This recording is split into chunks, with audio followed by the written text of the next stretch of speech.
Our team was tasked with coming up with a cybersecurity solution, and here's what we came up with. Passwords and usernames are not only cumbersome to keep track of, but very vulnerable when being stored in servers and databases.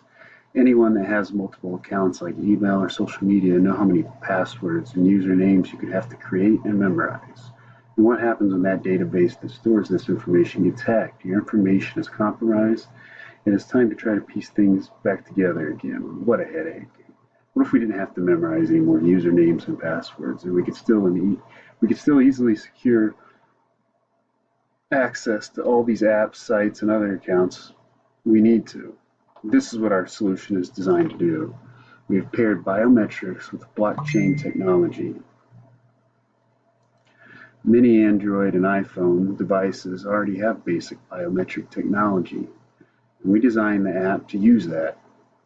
It allows you to sign up for free, take the necessary bioscans, and access all of your accounts securely without hassle. The biometrics scan something like your thumbprint in this interface prompt is what I'm demonstrating here.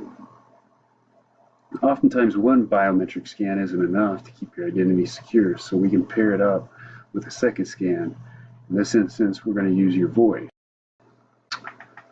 So this technology is dependent on interoperability with our app and other apps and other accounts. And the way we intend to establish this is through licensing agreements with companies like Apple, Facebook, and even financial institutions. Through our sleek software, we will provide those companies improved login services. Profitability will be made through agreements and not through our end users. This will save those companies time and money, and they won't have to worry about these security issues that they have to hassle over right now. It'll also save the usage of unnecessary servers with username and password storage. Our service will be kept secure through the same kind of blockchain technology that is used with Bitcoin.